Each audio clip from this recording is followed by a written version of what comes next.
Merhaba. Bu video oddiy bir qishloq qizini 2020-yildan turk tilini o'rganishni boshlab, 2025-yilning o'zida ham yosh bola, ham magistraturada o'qib, 2000 dan ziyod o'quvchilarni o'qitishgacha bo'lgan tarixi haqida bo'ladi. Bu qiz man Iroda Nasriddinova. Qishloqdagi og'ir mehnat va qiyinchilikdagi o'qishdan so'ng va nihoyat 2020-yil Toshkent davlat o'zbek tili va adabiyot universiteti o'zbek filologiya fakultetiga o'qishga kirdi. Maqsad va orzular juda katta, asosiy maqsad esa ta'lim sohasiga o'z hissamni qo'shish va o'z karyeramni yo'lga qo'yish edi. Va mana shu maqsad va orzularim yo'lida o'sha paytda Alloh meni universitetdagi Husayin kabi, Mustafa Ko'zuju kabi turkiyalik ustozlarga ro'baro qildi. Ular mening turk tiliga mehr qo'yishimga, Turkiyaga borish orzusini qo'yishimga sababchi bo'lishdi. Keyinchalik Turkiyada ta'lim olayotgan No'mon Nasrullayev ustozimiz qo'llarida 3 oy onlayn o'qib, O'zbekistonga endi kirib kelgan xalqaro test imtihoniga kirib chiqdim va birinchi B2 sertifikatimni qo'lga kiritdim. Keyinchalik esa Aydin Tomer, Sefir kabi imtihonlar ham kirib kela boshladi. Prezidentimiz qarorlari bilan turk tili sertifikati ham magistraturaga, ham doktoranturaga va bakalavr chet tili blokidan maksimal ball beriladigan darajaga ham chiqdi. O'sha paytda shu qaror munosabati bilan universitetimiz o'quvchilari tomonidan menga ularga offlayn va onlayn tarzda dars o'tish taklifi ham kelib tushdi. Hatto ularning o'zlari universitetdan xona topib bir guruh bo'lishgan edi. Men uchun kutilmagan bu taklifdan bag'oyatda xursand edim.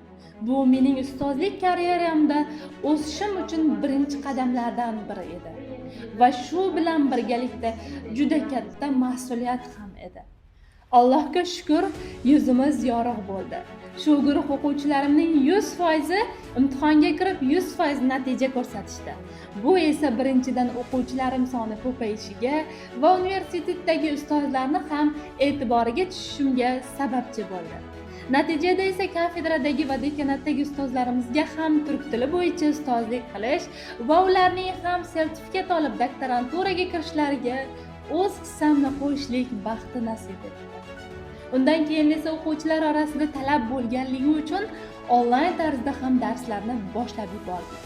O'quvchilarning bir-biriga tavsiyalari orqali onlaynda ham o'quvchilarim soni keskin darajada ortishni boshladi. Onlaynda ham natijalar zo'r bo'lganligi sabab O'zbekiston Fanlar akademiyasiga turk tili bo'yicha ustoz sifatida chaqirishdi.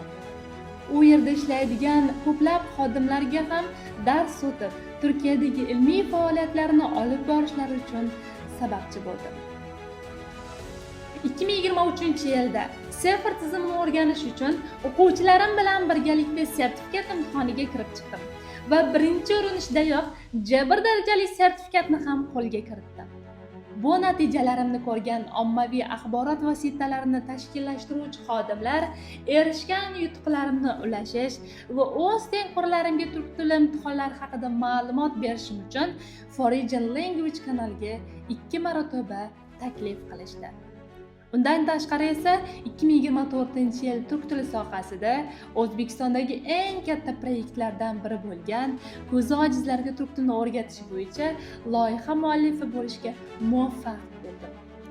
Shuncha yutuqlarim bilan birgalikda umumiy hisobda o'ylab ko'rsam, onlayn va offlaynda 2024-yilgacha 500 ga yaqin o'quvchilarni o'qitib, ularni sertifikatli qilish baxti nasib etgan. Shuningdek, bu 2024-yil hayotimdagi keskin burilish yili bo'ldi. Universitetni bitirdim va meni chindan ardoqlovchi, sevuvchi, men uchun hamma narsaga tayyor bir insonga turmushga chiqdim. Bu inson mening orzularim yo'lida 2023-yilning oxirida turk tili bo'yicha bir o'quv markazini sotib olgan edi. Lekin bu o'quv markaz faoliyati ma'lum bir sabablar tufayli bir yilga ham bormadi. Ammo shunga qaramay, bir yil ichida menga yaqin o'quvchilar o'qishdi. 2025-yil esa men va turmush o'rtog'im uchun juda omadli yil keldi. Xo'jayinim uchun tiklanish yeri, men uchun yangiliklarga to'la yil bo'ldi. O'quv markaz O'zturk brendi asosida qayta tashkil etildi. 50 ga yaqin ustozlar bilan ishladik va hozirgi paytda 30 ga yaqin aktiv ustozlarimiz mavjud. 2000 dan ziyod o'quvchilarni o'qitdik va o'qityapmiz.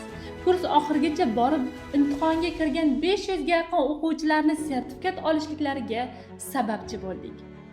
Eng quvonarlisi esa 2025-yil 21-aprelda Asmo ismli qizaloqning onasi bo'ldim.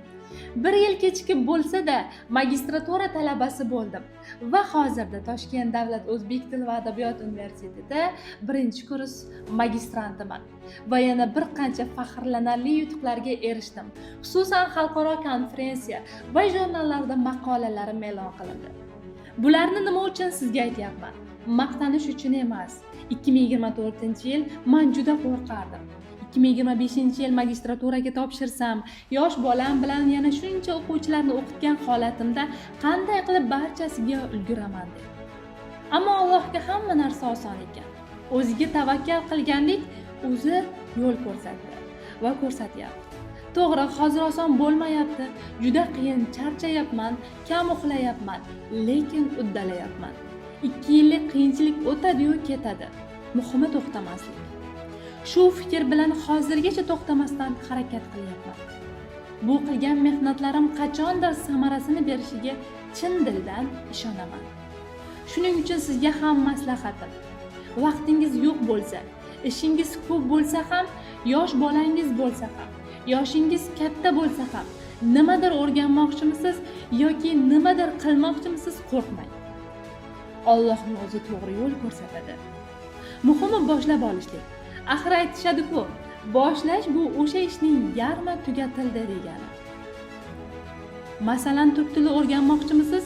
Sertifikat uchun kerakmi? Bo'ldi, boshlang. 2-3 oy qiynalasiz, lekin rohatini ancha yillar ko'rasiz. Ijtimoiy tarmoqlarga sarflagan vaqt o'rniga kerak bo'lsa turk tilini o'rganib natijaga chiqsangiz bo'ladi. Agar umuman vaqtingiz bo'lmagan taqdirda ham 2-3 oy, 2-3 soatdan kamroq uxlab, ko'proq harakat qilsangiz, albatta uddalaysiz. Ya'ni aytmoqchimanki, bizda boshlamaslik uchun doim bahonalar tayyor. Lekin bahona bu o'zimizni o'zimiz aldash deganidir. Shuning uchun qadrdonim, nimadir o'rganmoqchimisiz, qo'rqmang. Darhol boshlang. Alloh o'zi to'g'ri yo'l ko'rsatadi. Aha, bo'ldi. Men boshlashga tayyorman. Qanday qilib turk tili orqali 2-3 oyda bemalol gapira olish va sertifikatga erishish mumkinligini o'rgating desangiz, men sizni 16, 17, 18 yanvar soat 20:00 da bo'lib o'tadigan onlayn bepul darsimizda sizni kutaman.